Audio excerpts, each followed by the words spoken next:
Sziasztok! Megnézzük, hogy mi az, amit nem mond el, ez a személy, akire gondoltok, milyen rejtegetni valója, vagy titkolni valója van, vagy ő maga sem tud róla, hogy erről kellene beszélnie, vagyis, hogy ez történik vele, mert hogy nem is érzékeli valójában mi az, ami történik. Én azt tapasztaltam, legalábbis a saját életemben, hogy bizony vagyunk így, hogy csak utólag jövünk rá, hogy mi történt velünk ott akkor, amikor éppen nem egy kellemes időszakát éljük az életünknek, és most például a kártyák ilyen időszakot is megmutathatnak ennek a másik személynek az életéből, úgyhogy kezdjünk is hozzá. Megnézzük azt, hogy három lappal, három különböző kártyából, hogy mi az, amiről nem beszél ez a személy, vagy azért, mert nem tud róla, vagy mert nem akar, tehát akkor 3 lapot kérnék szépen, hogy miről nem beszél. Miről nem beszél ez a személy. Ez az első, a második, és a harmadik lap. Ez volt az első kártya, és akkor megnézzük a másik pakliból. Abból is akkor az a kérdés, hogy miről nem beszél ez a személy, mi az, amit nem mond el, mi az, amit nem mond el, vagy mert nem tud, vagy mert nem akar, mit nem mond el. És akkor a harmadik pakli, az a szokás szerint az, ami ki nem mondott szerelmes érzések kártyája, ami általában szokott passzolni ezekhez, és szöveges üzenetet tulajdonképpen azt mondja el, amit mondana, hogyha lehetősége volna rá az illetőnek, szóval miről beszélne, ha mégis beszélne. És itt a lehetőségen azt is értem, hogyha tudatában lenne annak, amiről mi majd itt most beszélünk. Tehát mi most egy olyan, mivel energiát olvasok, ezért olyan energiát láthatunk egyes esetekben, amit ő nem is lát. Ezért ő aztán nem is tud róla beszélni. Na, szóval az első pakliból kijött a botok lovagja, a második lap a botok 8-asa, és a harmadik pedig az érmék 10-ese. A következő pakliból kijött a varázs, a mágus, a varázsló is, igen. Aztán kijött az érmék 4-ese, és a főpapnő, és akkor a harmadikat azt majd később, a végén nézzük meg.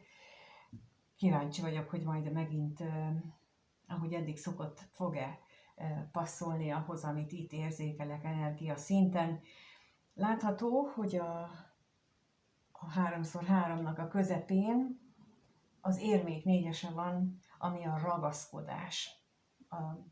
Ahogy ott ül, ez a képen is jól láthatóan, ahogy ott ül ez a személy, maga elé szorítja azt az egy érmét, ezzel a mozdulattal, ezzel a testbeszédjével teljesen kifejezi azt, hogy mi hogyan tudunk ragaszkodni dolgokhoz. Mindent a lábunk alá teszünk, mindenhova teszünk, magunk elé szorítunk, ha valamit nem bírunk elengedni. És a legtöbb esetben ezt nem tudatosan tesszük.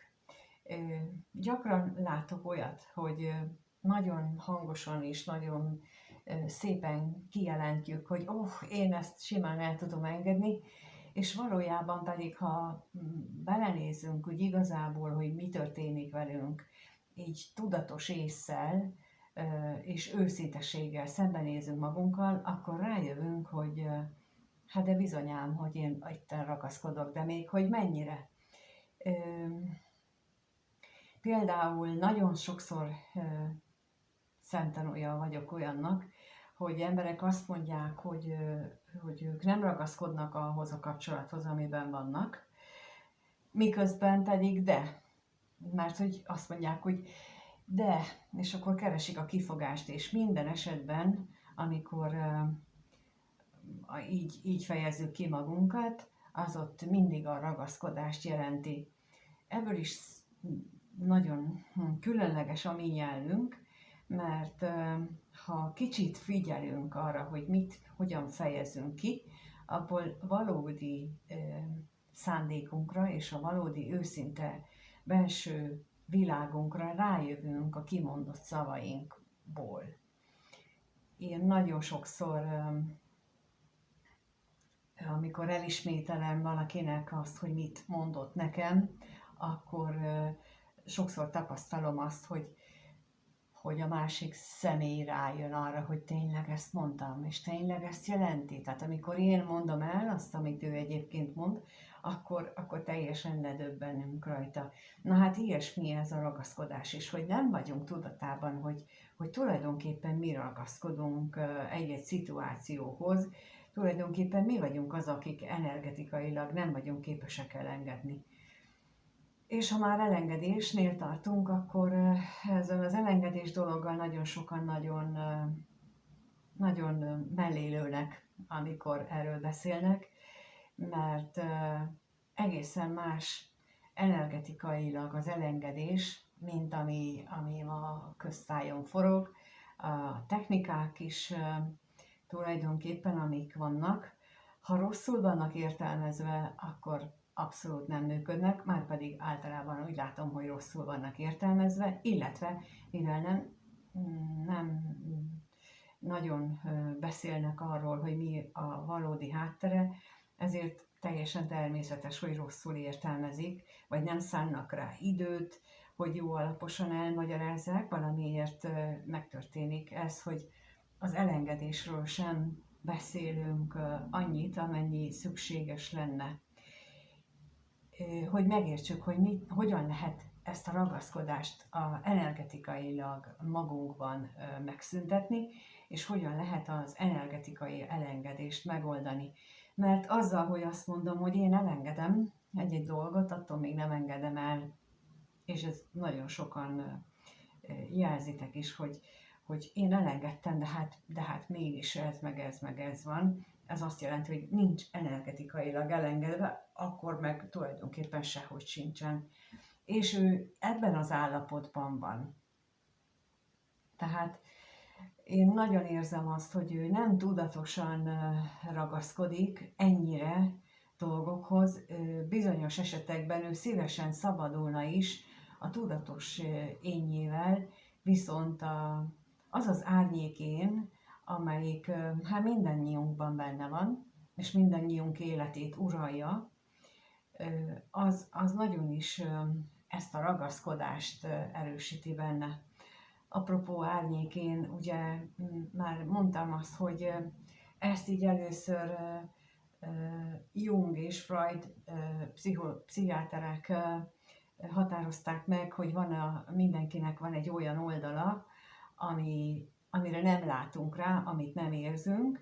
Most képzeljétek el, hogy ez egy létező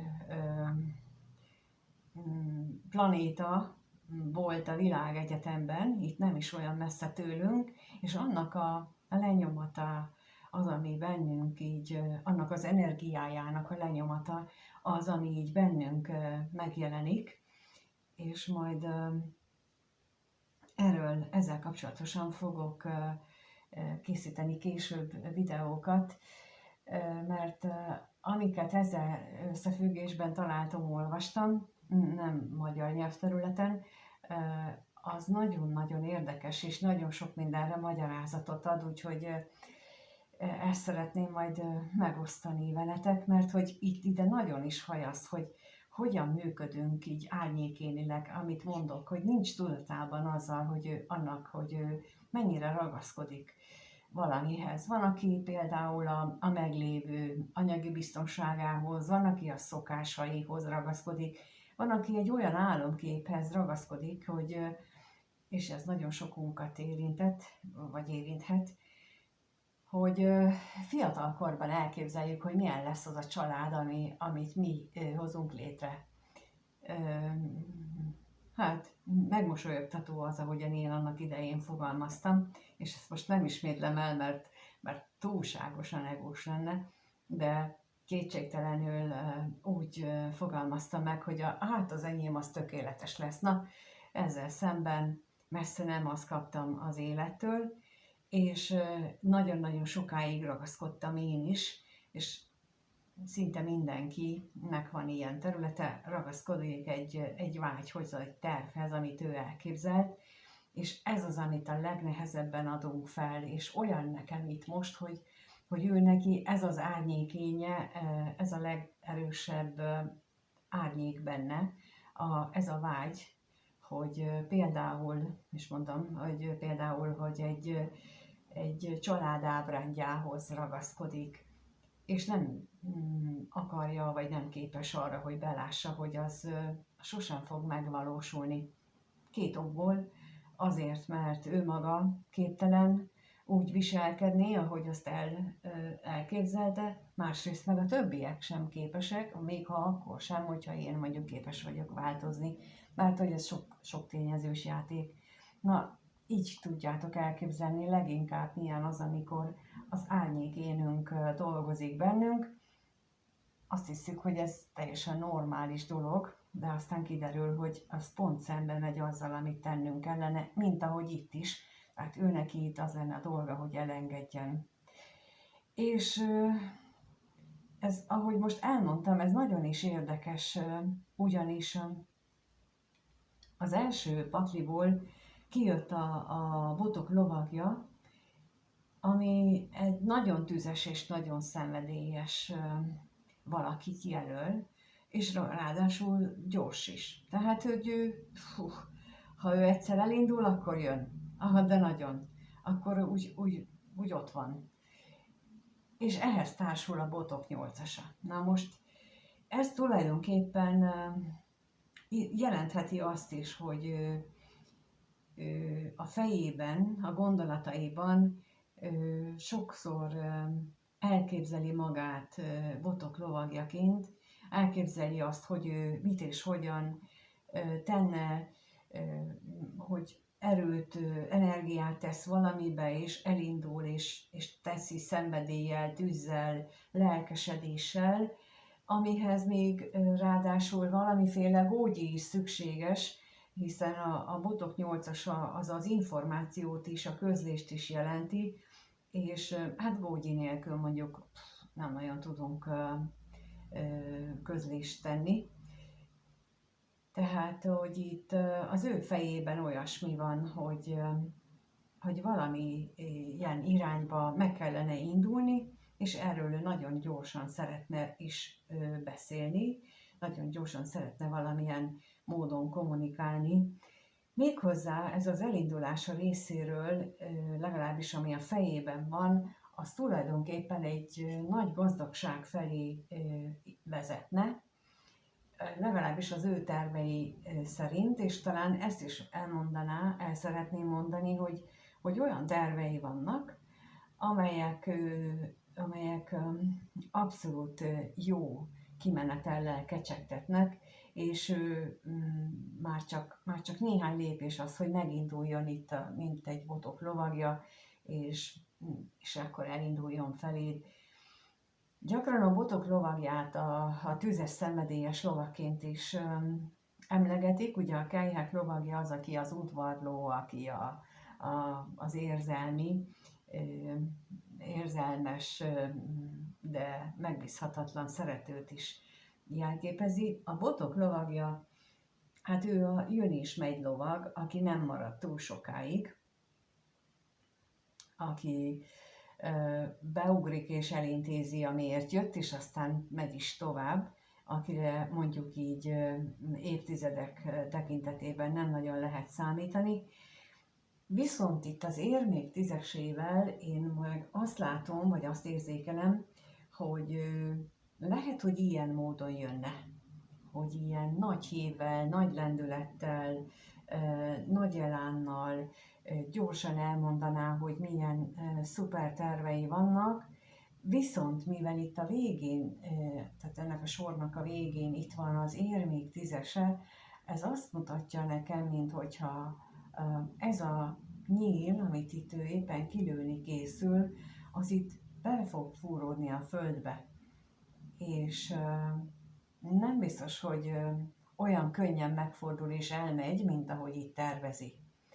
Hanem ha egyszer így megindul és jön, akkor akár ott is ragadhat. De ezzel nem biztos, hogy ő tudatában van. Ő sokkal inkább ezt a sok érmét látja, hogy ami most tervében van, az valami szuper jó dolgot fog eredményezni. És ha ehhez nézem azt, hogy a mágus a következő sor első lapja, a mágus képes bármit megteremteni, hiszen a világ összes lehetősége ott van nála, sőt, a birtokában van minden tudás, ami ezeknek a manifestálásához, az anyagba való lehozásához szükséges. De itt nagyon fontos elmondani, hogy egy mágus csak és kizárólag akkor tud létrehozni bármit is, bármilyen alkímiát alkalmazni, ha neki megvan benne a hite. Ugyanis az alkímia az attól működik, hogy van mögötte hit. Hit nélkül semmit nem ér. A hit által hisszük el, hogyha ránézünk egy tárgyra, hogy az valóban arany. Ha kételkedünk, és minden ilyen sárgán csillogó, fényes dolgot elkezdünk vizsgálni, hogy ez most tényleg arany, vagy nem, akkor lehet, hogy az első néhány az valóban arany lesz, de utána már nem hoznak nekünk olyat, és utána már mi nem fogunk sok mindent érni ilyen szempontból, sem vevőként, sem szakértőként, mert nincsen hitünk, és ez a másik ember, aki odahozza az aranyat, például vizsgálatra vagy eladásra, akkor ő egy idő után ezt a hitet fogja rajtunk számon kérni, és akkor nem fog hozni. Na most ez a mágus is ilyen, hogy ő neki hiába van meg minden lehetősége, ha nincsen meg a hite abban, hogy amit ő csinál, az egy szuper jó dolog lesz, és abban nagyon-nagyon pozitív lesz a hatása, akkor nem fog eredményre jutni, és nem fog semmit sem létrehozni. És itt, ha így csak önmagában ezt nézem, akkor itt nagyon jól szemlélteti itt ez a ragaszkodás a következőként, hogy ha ő kifejezetten, ez a mágus csak ahhoz ragaszkodik, hogy amit látok, ebből mit tudok létrehozni, és ezt akarom, ehhez ragaszkodom, hogy a meglévő kis 4 érménből akarok valami kastélyt alkotni, nem fogok. Nem fogok, mert nincs meg hozzá a hitem, hogy majd jön a többi is hozzá. És itt a sor végén a főpapnő, ő azt a személyt jelenti, aki a hitet adja. És ha erről a személyről van szó, akkor én úgy gondolom, hogy neki van az életében egy olyan valaki, akire ő így tekint fel, hogy azért tudja elképzelni ezt a sok dolgot, hogy meg tudja ő csinálni, és ebből valami hatalmasat tud kihozni, mert itt a végén ott a főpapnő, akinek az eleje, az energiája, ezt az egész mindent áthatja a hittel, aki képes neki is olyan energiát, erőt adni, amitől ő befejezi ezt az ide-oda lovaglását, és megáll, és itt megtelepszik. Na, ebbe vetett hitéről nem beszélő, hogy bár ő ragaszkodik bizonyos dolgokhoz, még nem indult el, de már nagyon készülődik, és valahol már itt látszik, hogy itt csak egy része árnyékos ennek az ajtónak, vagyis, hogy egy részét ő már, a jó részét ráadásul ő már látja, és tisztán látja, és ezt a tisztánlátást ettől a főpapnőtől, ettől a hittel bíró személytől kapta, és amint ott a maradék árnyékos rész is kitisztul, akkor ő indul. Ez az, amiről ő nem beszél.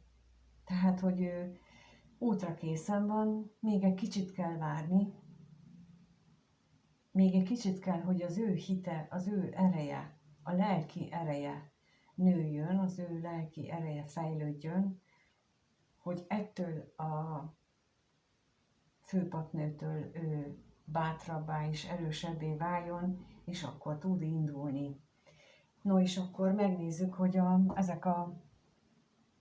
ezek a kártyák, ezek miről beszélnek. Az első kártya azt mondja, hogy ez egy nagyon tragikus attrakció, vagy tragikus produkció volt, de mondhatjuk úgy is, hogy benne volt ebben az instant karma, tehát ez egy olyan karmikus feladat volt az ő részéről, bármi történt korábban, ami eleve veszteséggel kecsegtette őt. Ugye, mint ahogy mondtam, hogy ő ragaszkodik itt valamihez, és kezd rájönni, hát kivilágosodott itt már néhány része az ajtónak, tehát hogy kezd rájönni arra, hogy amiben ő belement, az egy eleve rosszul végződő dolognak ígérkezett, csak ő nem látta azt rendesen, és a következő lap meg arról beszél, hogy ez egy nagyon kemény lecke, egy nagyon kemény tanulás volt az ő számára, nagyon kemény szituációkat hozott, amit ő neki meg kellett tapasztalnia, és tulajdonképpen ennek a sok nehéz helyzetnek a megtapasztalása az, ami őt most a ragaszkodáshoz, a maradásra készteti, és amiért ő még nem érzi elég erőt magában ahhoz, hogy elinduljon. Még, és itt a harmadikat mondom, hogy még